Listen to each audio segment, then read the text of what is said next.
बिस्मिल्लाहिर्रहमानिर्रहीम। अस्सलाम वालेकुम। आज 30 अक्टूबर है और दिन है जुमेरात का। बड़ी खबर आई है केपीके से, इमरान खान का तगड़ा खिलाड़ी जो है वो सेनेट इलेक्शन जीत गया है। खुर्रम ज़ीशान 91 वोट लेकर और सेनेटर मुंतखब हो गए हैं। ये खुर्रम ज़ीशान की फ़तह नहीं है, ये इमरान खान की फ़तह है। ये सिर्फ इमरान खान की फ़तह नहीं है, ये इमरान खान और सुहेल खान आफरीदी की फ़तह है।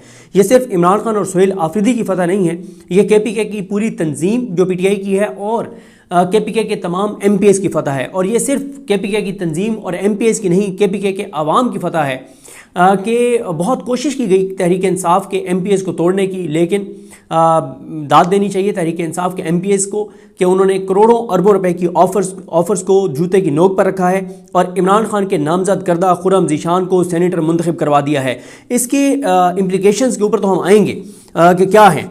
और यहाँ पे शुरू में मैं एक चीज़ आपको अर्ज़ कर दूँ कि तहरीक इंसाफ के कुल 92 एमपीएस हैं केपीके असम्बली में, उनमें से 91 वोट पड़े हैं खुर्रम ज़ीशान को। अब एक का मैं अभी चेक करना चाह रहा था मीना खान आफरीदी साहब से, मेरी बात नहीं हुई, कॉल अटेंड नहीं की उन्होंने, ज़ाहिर बिज़ी होंगे, तो कि क्या 92 ने वोट कास्ट किया था या नहीं किया था। और दूसरा ये है कि क्या कोई एक मेंबर उनका वहाँ वोट देने के लिए नहीं आया, पाकिस्तान से बाहर है, ये पूछना था। क्योंकि इससे पहले 90 वोट जो हैं वो लिए थे उन्होंने, सुहेल आफरीदी ने। 2 एमपीएस मुल्क से बाहर थे और उस वक्त भी तहरीक इंसाफ का एक भी एमपीए नहीं टूटा और अब भी तहरीक इंसाफ का कोई एक भी एमपीए नज़र ये आ रहा है नहीं टूटा।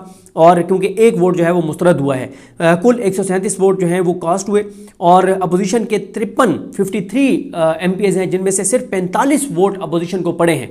वो अपोजिशन, वो मौलाना फजलुर रहमान, वो मुस्लिम लीग नून, वो पीपल्स पार्टी, जो सब मिलकर और तहरीक इंसाफ के वोट कम करना चाहते थे, उन अपोजिशन जमातों के अपने 8 वोट कम हो गए हैं, यानी उनके लोग वोट डालने नहीं आए।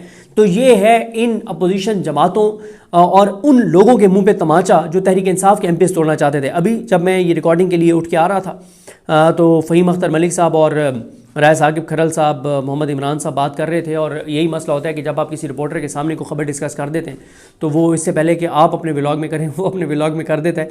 तो मैं फ़हीम अख्तर मलिक साहब ने कहा कि ये जो 18-19 माह तक केपीके की हुकूमत चलती रही ना, और 1 साल से इमरान खान अली अमीन गंडापुर साहब को हटाना चाहते थे, लेकिन इमरान खान साहब को डराया जाता था कि हमारे 22 एमपीएस ऐसे हैं जिन्होंने कहीं और बयान हल्फी दिए हुए हैं और वो हमारे साथ नहीं, हमारी हुकूमत गिर जाएगी।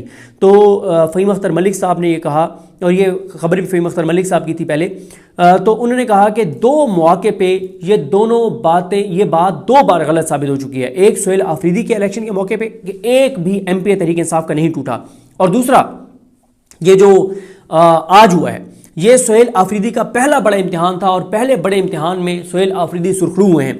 मैं आपको एक चीज़, इस पे डिटेल में जाने से पहले एक बड़ी इंपॉर्टेंट चीज़ है, वो मैं इस वीडियो में भी कहूँगा, अगली वीडियो में भी कहूँगा, उससे अगली वीडियो में भी कहूँगा, आज भी जो मैं वीडियोज़ करूँगा उनमें भी शुरू यहीं से करूँगा और अगली वीडियोज़ में भी यहीं से बात शुरू करूँगा। 1 नवंबर, परसों का दिन बहुत अहम है। तहरीक इंसाफ सिर्फ आज और कल के दिन पूरा जोर लगाकर, पूरी मुहिम चलाकर, और तहरीक इंसाफ 1 नवंबर को एक बड़ी फतह हासिल कर सकती है। 1 नवंबर को पाकिस्तान भर की बार कौंसल्स के इलेक्शन है और मैं आपको बता चुका हूं कि इन बार कौंसल्स के इलेक्शन की इंपॉर्टेंस ये है कि अगर तहरीक इंसाफ पंजाब बार कौंसल का इलेक्शन जीत जाती है तो एक नोटिफिकेशन के ऊपर पूरे पंजाब की अदालतों में बाइकआउट हो सकता है, हड़ताल हो सकती है। देखें, इस वक्त इमरान खान की पॉपुलैरिटी पूरे पाकिस्तान में पीक पर है और इस वक्त वकला में भी इमरान खान उतने ही पॉपुलर हैं जितने आम लोगों में पॉपुलर हैं। मसला कहां पर आ रहा है कि आईएलएफ और हामिद खान साहब के दरमियान एक इख्तलाफ है। इंतज़ार हुसैन पंजोता साहब कहते हैं कि ये लोग हैं जिन्होंने पीटीआई के लिए कुर्बानियां दी हैं। हामिद खान साहब ने अलग से एक लिस्ट दे दिया है, इंतज़ार हुसैन पंजोता साहब ने अलग लिस्ट दे दी है।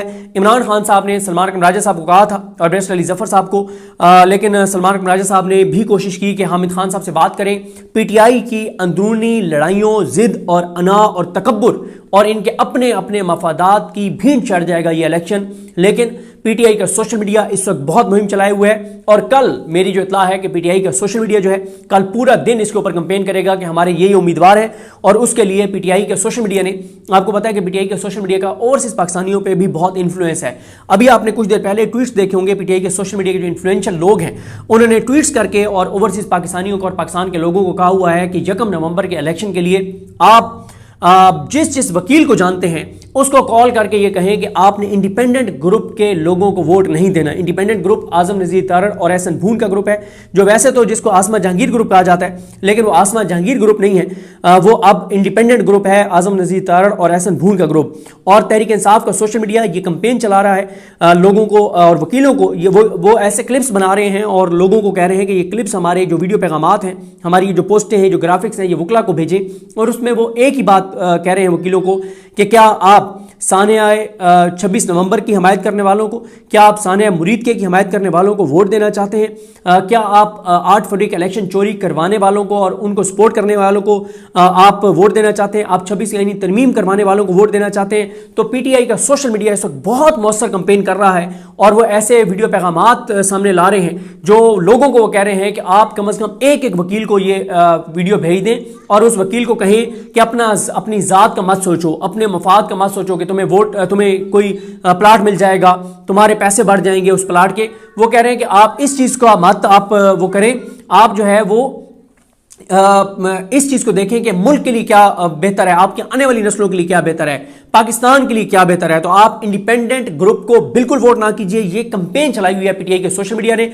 अगर तो पीटीआई का सोशल मीडिया जो कोशिश कर रहा है कि पाकिस्तान के लोग ओवरसीज पाकिस्तानी वकला को अप्रोच करें, देखें हर एक के वकील जानने वाले होते हैं। अब हम क्योंकि रिपोर्टर हैं, हमारे ज़्यादा, मेरे कोई 150 वकील जानने वाले होंगे, लेकिन हर एक का कोई ना कोई एक वकील जानने वाला होता है। और जो पीटीआई का सोशल मीडिया चाह रहा है जिस तरह से कंपेन चलाना, अगर कल का पूरा दिन उनकी ये कंपेन 50% भी कामयाब हो जाती है और 25 से 30 हज़ार वकीलों तक भी सोशल मीडिया का ये पैगाम पहुंच जाता है कि आप इंडिपेंडेंट ग्रुप को मत सपोर्ट कीजिए, उनके उम्मीदवारों को मत वोट दीजिए। क्योंकि देखें, इंडिपेंडेंट ग्रुप से मुझे वकील ने कॉल करके लाहौर से कहा, उसने कहा कि इनसे बड़े मुनाफिक ग्रुप कोई नहीं है। कहते हैं कि आप देखें कि सानिया मुरीद के ऊपर ये वो ग्रुप है जो पंजाब हुकूमत को भी सपोर्ट करता है, जो वफाकी हुकूमत को भी सपोर्ट करता है, जो इस निज़ाम को भी सपोर्ट करता है, जो हर इस मुल्क के अंदर होने वाले जुल्म को सपोर्ट करता है, इंसानी हकूक की हर पामाली को सपोर्ट करता है। लेकिन इंडिपेंडेंट ग्रुप के लोग जो है वो मामे चाचे बने हुए हैं सानिया मुरीद के कि हम सानिया मुरीद के खिलाफ हैं। हालांकि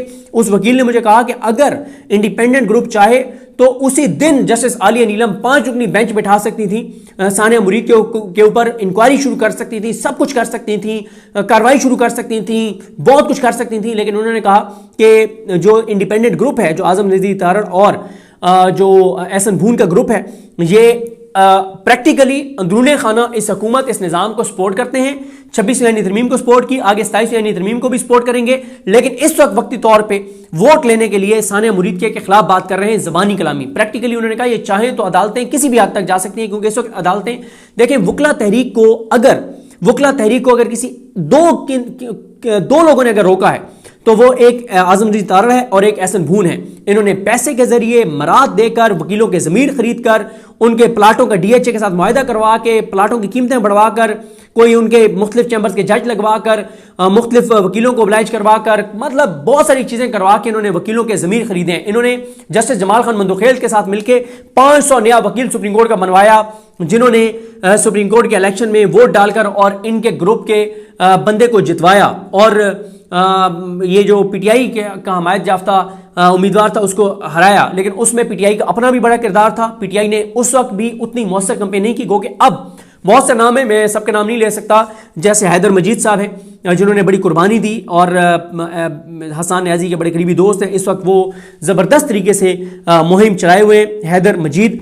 अब मैं बार बार आपको ये कह रहा हूँ कि पीटीआई का सोशल मीडिया जो इस वक्त कंपेन शुरू कर चुका है, कल अगर पीटीआई के सोशल मीडिया ने पूरा दिन इस कंपेन को चला लिया, यानी आज रात से लेकर अगले 24 घंटे तक पीटीआई के सोशल मीडिया ने इस कंपेन को मौसर अंदाज में आगे बढ़ा लिया, तो इस बात का यकीन रखिए कि बहुत सी सीटें तहरीक इंसाफ जीत जाएगी। और इसमें कोई दूसरी राय नहीं है कि अगर 24 घंटे उन्होंने बहुत मौसर अंदाज से कंपेन चला ली और अभी भी टाइम है कि इंतजार पंजोता साहब और हामिद खान साहब, या तो यह है कि हामिद खान साहब और इंतजार पंजोता साहब जिन उम्मीदवारों के ऊपर इख्तिलाफ उनका, उसमें से वो आपस में डिसाइड कर लें, नहीं कर सकते तो कम अज कम जो है वो जो भी इंतजार पंजोता साहब अगर ये समझते हैं कि ये उम्मीदवार मेरिट पर थे और वो उनकी पीटीआई का सोशल मीडिया उनकी बहुत अच्छी कंपेन कर देता है, तो हो सकता है, इसमें कोई शक नहीं है। मैं एक चीज़ आपको बता दूं कि जो बार काउंसिल का इलेक्शन होता है ना, ये 5 साल तक उम्मीदवार जो है वो कंपेन चलाते हैं, लेकिन सोशल मीडिया बहुत पावरफुल है और इस वक्त जो इंडिपेंडेंट ग्रुप है वो बहुत बयानिए में बहुत कमजोर है। क्यों?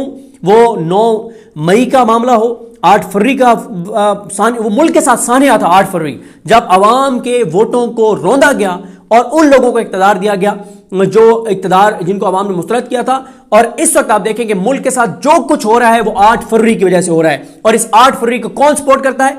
इस 8 फरवरी को आजम नजीर तारण का ग्रुप सपोर्ट करता है। इस 8 फरवरी का आज तक किसने एहतसाब नहीं होने दिया?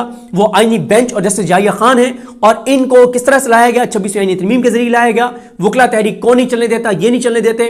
जो अदालतों के अंदर 2 नंबर जज आए हैं वो कौन लाए? वो आजम नजीर तारण और एहसन भून वगैरह लाए हैं। वो ये निजाम लाया है, आईनी बेंच को ये लाए हैं, जस्टिस जाहिया खान आफरीदी को ये लाए हैं। इसमें कोई शक नहीं है कि आज मुल्क के अंदर जो आपको बेरोजगारी, तबाही, बर्बादी जो कुछ नजर आता है उसमें काजी फाइज ईसा का भी किरदार है, उसमें इस सिस्टम का भी किरदार है, उसमें नवाज शरीफ का भी किरदार है, उसमें मौलाना फजल रहमान ने जो 26 आईनी तरमीम को वोट दिया उसका भी किरदार है, आजम नजीर तारण का भी किरदार है, एहसन भून का भी किरदार है। और एहसन भून तो अभी से कह रहे हैं कि 27वीं आईनी तरमीम आनी चाहिए। तो जिस तरह से मैं कह रहा हूं कि पीटीआई का सोशल मीडिया अगर आज रात से लेकर कल रात तक मौसर मुहिम चला लेता है तो 1 नवंबर को अपसेट हो जाएगा बहुत बड़ा।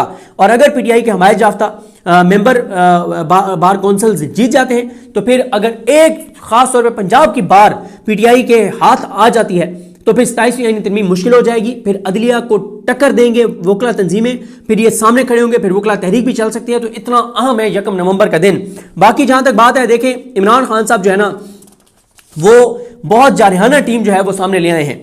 आप देख लें कि सुहेल आफरीदी आ गए, उनका लबो लहजा, उनकी बात आप सुन सकते हैं। और आप जो है वो उसके बाद महमूद खान चकजई साहब को अपोजिशन लीडर उन्होंने कहा कौमी असम्बली में, सेनेट में राज नासर अब्बास साहब को कागजी कार्रवाई पूरी हो गई है लेकिन उनको अभी तक अपोजिशन लीडर्स नहीं बनाया जा रहा दोनों को। उस पर मैं अभी मुख्तार मलिक साहब से भी पूछूंगा, मैं उनसे पूछ नहीं सका कि उसके लिए पीटीआई के पास जो रेमेडीज़ हैं, जो फोरम्स हैं, क्या पीटीआई उन पे गई है या नहीं गई, ये देखना होगा। और अब चौथा खिलाड़ी इमरान खान अपना ले आए हैं और वो ले आए हैं खुर्रम ज़ीशान को। खुर्रम ज़ीशान बहुत ही हार्ड लाइनर हैं, बहुत ही हार्ड लाइनर हैं, बहुत ही हार्ड लाइनर हैं और बहुत इमरान खान के सिंसियर जो है वो खिलाड़ी हैं।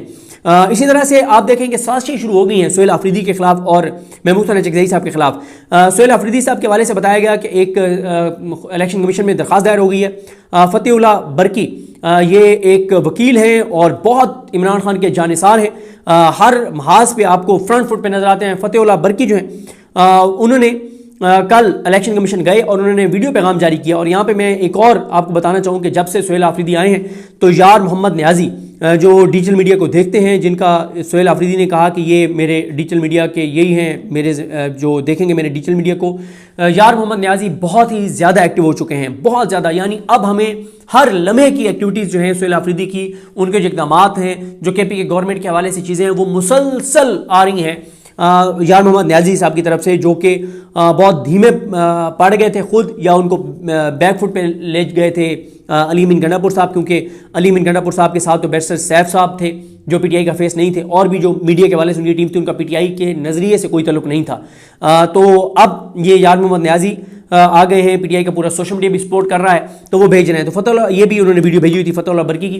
तो उन्होंने कल बताया कि इलेक्शन कमीशन वो गए हैं, सुहेल आफरीदी के खिलाफ कोई दरखास्त वहाँ पे मौजूद नहीं थी और जिस बंदे के नाम की थी कि उसने दरखास्त वसूल किया, उस नाम का कोई इलेक्शन कमीशन का मुलाजिम ही नहीं है। सिबगतुल्लाह शाह जो हैं, जो वकील जिनका, उनके हवाले से भी आया कि उन्होंने कहा कि उन्होंने ऐसी कोई दरखास्त दायर नहीं की और ये फेक थी, ये बेबुनियाद थी। इससे पहले तहरीक तहफ़्फ़ुज़ यानी पाकिस्तान हथियाने के हवाले से भी आपको पता है कि एक दरखास्त गई थी जिस पे मुस्तफ़ा नवाज खोखर साहब वगैरह गए थे, तो पता चला कि दरखास्त गुजारों ने कहा हमने तो दरखास्त दी नहीं है। और फिर